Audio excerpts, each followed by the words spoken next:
संघानां रसानां छन्दसामपि मंगलानां च कर्तारो वंदे वाणी विनायको। जय श्री राम। मैं आपका माधव पांडे। आज हमारे भगवान श्री राम जी का जन्मदिन है, तो भगवान श्री राम जी के जन्मदिन के उपलक्ष्य में मैं राम अवतार लेकर आया हूँ। क्या बात, क्या बात, क्या बात। चैत्र मास नवमी तिथि को ही हमारे प्रभु दीन दयालु कृपालु मर्यादा पुरुषोत्तम भगवान श्री राम का जन्म हुआ है। बाबा तुलसीदास जी लिखते हैं कि नवमी भौमवार मधुमासा अवधपुरी चरित प्रकाशा। रामचरितमानस का निर्माण भी चैत्र मास नवमी तिथि को ही हुआ था। मर्यादा पुरुषोत्तम भगवान श्री राम जी के जन्मोत्सव को सिर्फ भारत में ही नहीं बल्कि विदेशों में भी रह रहे हिंदू भी बड़ी धूमधाम से रामनवमी का त्योहार मनाते हैं। मान्यता है कि इस दिन सरजू नदी में स्नान करने से या नहाने से सभी पाप नष्ट हो जाते हैं और भक्तों को भगवान श्री राम जी की कृपा भी प्राप्त होती है। भगवान राम के जन्म का अनेकों कारण है, क्योंकि रावण ने भी ब्रह्मा जी से वरदान मांगा था कि हम काहू के मारे न मारे ओ बानर मनुज जाते दो बारे। मतलब कि हम किसी के मारने से नहीं मरे, हमारी मृत्यु केवल बंदर और मनुष्य के हाथों से हो। जब ब्रह्मा जी ने मस्तू कह दिए तो रावण मन ही मन मुस्कुराया कि बंदर और मनुष्य को तो मेरे राक्षस सेना ऐसे ही खा जाएंगे। इसलिए भगवान श्री हरि को अवतार धारण करना पड़ा। अवतार की धारणा सार्वभौम है। हिंदू धर्म शास्त्रों के अनुसार 10 और 24 अवतारों का उल्लेख श्रीमद् भागवत में मिलता है। अवतारादि संख्या हरे सत्व निधे द्विजा यथा विदासिनः कुल्या सरसः स्युः सहस्रशः। अर्थात हे ब्राह्मणों, जिस प्रकार से अक्षय जल के स्रोत से हजारों झरने या नाले होते हैं, वैसे ही भगवान के भी असंख्य अवतार होते हैं। जब धर्म पर अंधेरा छा जाता है तब उस अंधेरे को दूर करने के लिए परमात्मा का दिव्य प्रकाश होता है और यही दिव्य प्रकाश अवतार है। अतः जन्माष्टमी और रामनवमी में भी घोर अंधकार में दिव्य प्रकाश बढ़ता है। रामचरितमानस में भी यह बात कही गई है कि नाना बाती राम अवतारा और रामायण सत कोटि अपारा। परमात्मा तत्कालीन विकृतियों के समाधान के लिए किसी ऐसे सर्वगुण संपन्न व्यक्तित्व का सृजन कर देते हैं जो कि अपने ही पुरुषार्थ द्वारा समाज की विकृतियों का समाधान अपने नेतृत्व में लोगों की इच्छा दिशा में बढ़ने की ओर प्रेरणा देता है और यही भगवान का अवतार है। तथा कोई भी धर्म या संप्रदाय हो, ईश्वर का शाश्वत नियम है कि वह जीव पिंड या माता पिता से जन्म लेकर शरीर धारण करे और इसलिए ईश्वर भी इस नियम से बंधे हुए हैं और इस नियम का वे अतिक्रमण नहीं करते।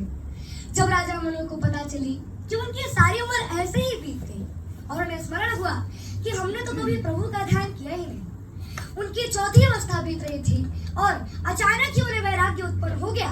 उन्हें बड़ी ग्लानि हुई कि हमारा जीवन तो हरिभक्ति और ब्रह्मचिंतन के बिना ही व्यर्थ में बीत गया। होय न विषय विराग भवन बसत वाचोत्पन्न हृदय बहुत दुख लाग जन्म गयो हरि भगति बिनु। इसलिए राजा मनु ने उसी समय एकाएक राजकाज का सारा भार अपने पुत्र को समर्पित कर दिया और अपनी पत्नी शत्रुपा जी के साथ नैमिषारण्य चले गए। वे गोमती नदी के किनारे जा पहुंचे। हर्षित होकर उन्होंने निर्मल जल में स्नान किया और 12 अक्षर का मंत्र जाप करते रहे, नाम जाप करते रहे। 12 अक्षर मंत्र पुनि जपहि सहित अनुराग वासुदेव पद पंकरुह दंपति मन तिलाग। 10,000 वर्ष तक मनु जी महाराज और उनकी पत्नी शत्रुपा जी एक पैर पर खड़ा होकर करते रहे।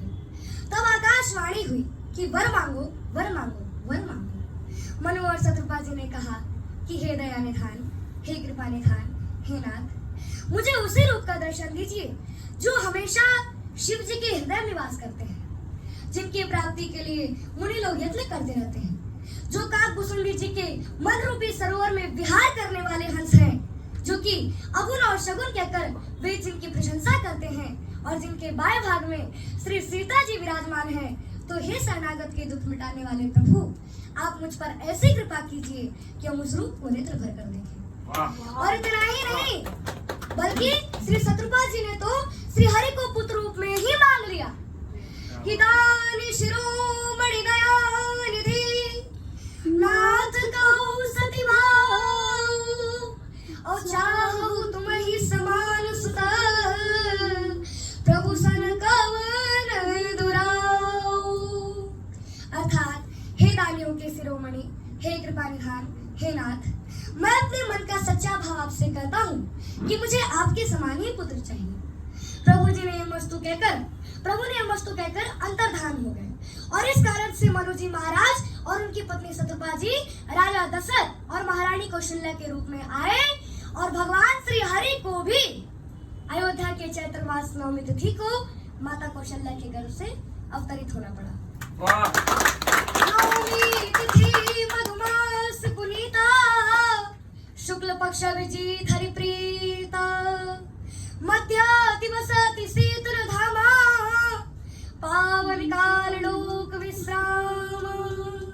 अर्थात जब हमारे प्रभु का जन्म हुआ तब पवित्र चैत्र का महीना था, शुक्ल पक्ष नवमी तिथि थी और भगवान का प्रिय अभिजीत मुहूर्त भी था। दोपहर का समय था, ना ही बहुत सर्दी थी और ना ही अति धूप थी। ये पवित्र समय सभी लोगों को पवित्र कर देने वाला था। जब हमारे प्रभु ने जन्म लिया तो वे चतुर्भुज रूप में आए, जिसे देखकर माता कौशल्या डर गई और बोली कि हे प्रभु, आप मेरे पुत्र रूप में आए या पिता रूप में आए हैं? अगर आप मेरे पुत्र रूप में आए हो तो मनुष्य रूप धारण करो और शिशु रुदन करो। माता की आज्ञा पाकर भगवान शिशु बन गए और रुदन करने लगे। शिशु की रुदन सुनकर सभी देवी देवताओं और प्रभु ने पूछा कि हे प्रभु, आप रुदन क्यों कर रहे हो, रो क्यों रहे हो? तब प्रभु ने कहा कि नंबर 1, मेरी माता का आदेश है कि मैं रुदन करूं, इसलिए मैं रो रहा हूं। और नंबर 2 कि आप सबों के दुख और विपत्ति को मैंने अपने सिरोधैर्य धारण किया है, तो इसमें तो मुझे रोना तो पड़ेगा ही। पिता दशरथ की मृत्यु, भार्या सीता का हरण, पिता तुल्य जटायु की मृत्यु और भैया लक्ष्मण का शक्तिमान, इन सब में तो मुझे रोना तो पड़ेगा ही। इसीलिए मैं रोने का अभ्यास अभी से ही कर रहा हूँ। आप लोग जाइए और नाचिए, गाइए और खुशियां मनाइए। शिशु की रुदन सुनकर दासियां दौड़ी और राज दरबार में महाराज को समाचार दिया कि लल्ला भयो है महाराज, लल्ला भयो है कि पुत्र जन्म सुनी दशरथ का नाम और मानहु ब्रह्मा नंद समान। अर्थात राजा दशरथ जी पुत्र का जन्म सुनकर मानो ब्रह्मानंद में समा गए। पुत्र पाना राजा दशरथ जी की सबसे बड़ी कामना थी। उन्हें एक भी पुत्र मिल जाता तो वे धन्य हो जाते, लेकिन आज तो उन्हें चार पुत्र प्राप्त हुए हैं। चारों ओर बधाइयां बज रही है। सभी देवी देवता, यक्ष, गंधर्व, किन्नर सभी लोग खुशियां मना रहे हैं, नाच गा रहे हैं और राजा दशरथ जी से बधाइयां ले भी रहे हैं और साथ में बधाइयां मांग भी रहे हैं कि कंगन ले बोजी ललना के बधाइयां, कंगन ले बोजी ललना के बधाइयां, हाथी ले वो घोड़ा ले वो माल खजाना तोड़ा ले वो, हाथी ले वो घोड़ा ले वो माल खजाना तोड़ा ले वो, अरे दूधवा पिए के खातिर ले वो देनु गैया, कंगन ले बोजी ललना के बधाइयां। और माता कौशल्या भगवान श्री राम जी को गोद में लेकर भोग लगा रही है और बड़ी ही आनंदित हो रही है, बड़ी ही सुख पा रही है कि राघव लला को खिलावे कौशल्या मैया ते सुख पावे, राघव लला को खिलावे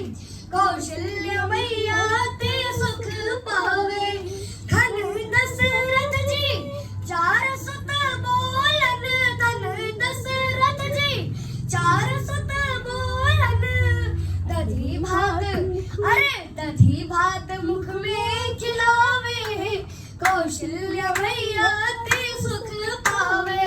अपन अचरा से, अरे अपन अचरा से लल्ला को छिपावे, कौशल्य भैया ते सुख पावे।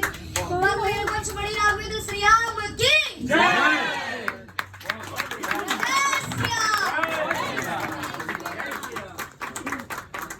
बहुत बढ़िया, बहुत बढ़िया। तो एक्चुअली सफल हो गया हमारा। इसको ना एक दिन अच्छे से ना हम लोग कपड़ा वपड़ा पहना के भगवा पूरा ये सब मट्ठा वट्ठा लगा के एक शो करूंगा मैं। टिकट बिकेगा कि नहीं? बिकेगा, बिकेगा। कथावाचक बहुत लोग हैं, 40 पार करने के बाद ना बहुत लोग आएंगे, नहीं आएंगे। बाबू बहुत बहुत धन्यवाद आपका, आपने शो सच में सफल कर दिया। एक्चुअली हमें यही चीज चाहिए। माइंड कितना शार्प है। जो इस मैं सच बता रहा हूँ, हम में से मुझे नहीं लगता 2 लाइन भी आता हाँ, होगा। नहीं। हम लोग फॉलो करें किसको? यूएस को। और घर में ना क्या चल रहा है, नेता लोग सोच रहे युवा के बारे में, और युवा हिलाने में लगे पड़े नींव को। वोट देने के लिए उनके पास टाइम नहीं है। बताओ कौन जाना चाहो, उसने भी गर्लफ्रेंड को फोन करेंगे, भाई आ जाएगा। आजकल लेकिन गर्लफ्रेंड सबको थोड़ी रहती है। गर्लफ्रेंड भी ब्रो करके बात करते हैं यार, मुसीबत है। चलो बाबू बैठो। लेकिन गर्लफ्रेंड सबकी थोड़ी रहती है। मैं जाऊँ।